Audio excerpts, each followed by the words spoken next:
pushback on your Greenland plan? Well, I don't think they're going to push back too much. Look, we have to have it.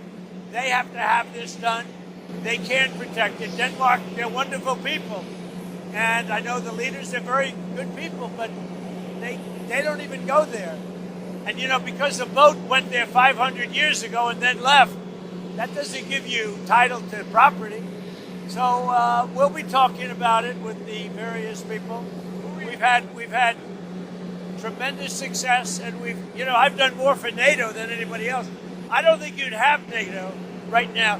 I got them to go 5% and pay as opposed to 2% and not pay. I've done more than any other American president for NATO by far. And we'll see how that goes, but Greenland is very important. Ich glaube in der Tat, dass sich jetzt alles auf Mittwoch konzentriert, wenn Donald Trump in Davos erwartet wird. Was wird er dort in seiner Rede sagen? Mit wem wird er sich unterhalten?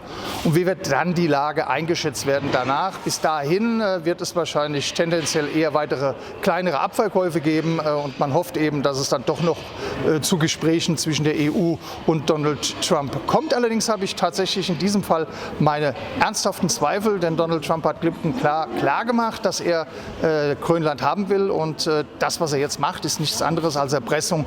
Und da kann es eigentlich für Europa nur eine Antwort darauf geben. Ich glaube, dass die Europäer jetzt sehen, dass man mit Appeasement, der Beschwichtigung von Donald Trump, nicht dauerhaft weiterkommt. Die engsten Vertrauten von Donald Trump, die mittlerweile nicht für ihn arbeiten, haben immer wieder darauf hingewiesen, dass Donald Trump eigentlich nur auf Stärke reagiert. Und genau das muss Europa, wenn Donald Trump bei seiner Position bleibt, nun darstellen. Man muss als Europa zusammenstehen, Donald Trump die Stirn bieten. Und wenn es eben nicht anders geht, dann eben mit den härtesten Maßnahmen. Andere Sprache versteht Donald Trump scheinbar nicht. So the anti-coercion instrument is a tool that allows the European Union and its member states to respond to economic or financial pressure from a third country that it applies this pressure to force some change in political direction of a member state or the union.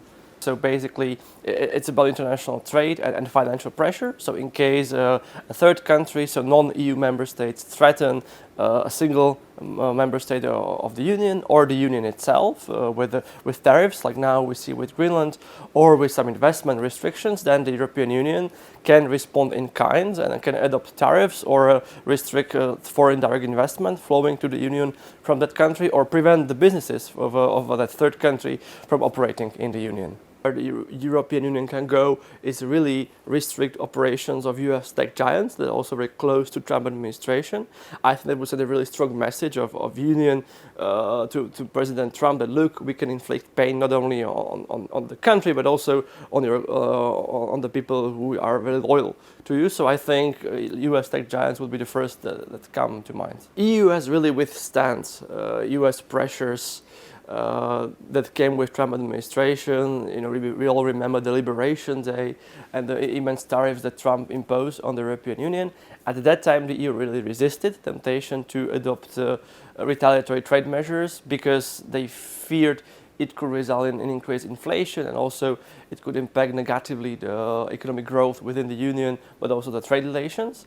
But now the case of Greenland is different because it's really a sovereignty of a member state in question.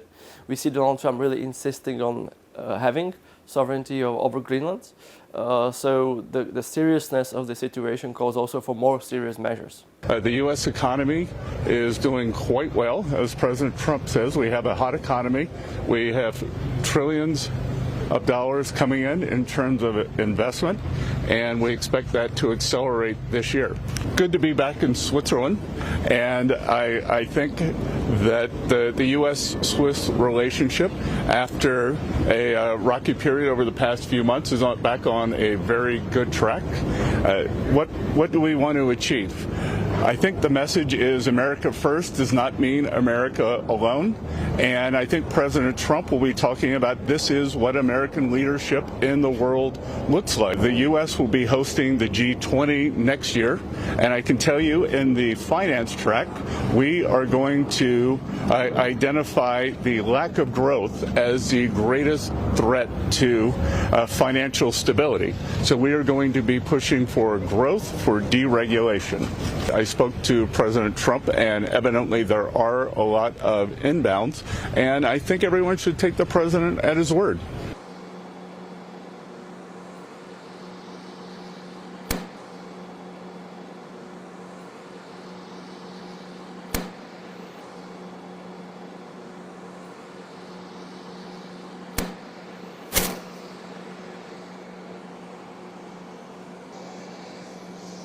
So we saw a great game tonight. Congratulations to Indiana.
大家好，我是主播周玉琴。很多的朋友告诉我们，选择原版的太阳星全效克菲尔益生菌，它添加有羽衣甘蓝，健康再加分。而有睡眠困扰的朋友们，赶快选择蓝色包装这一款晚安加强版，绝对是更有感。每日克菲尔，时刻美好 ，Good Feel Good， 请上快点购为健康下单，而且要记得输入推荐代码，有额外的折扣优惠。太阳星全效克菲尔益生菌基础版、晚安加强版，新包装改版，内容不变，抽取更方便。要吃就吃最好的。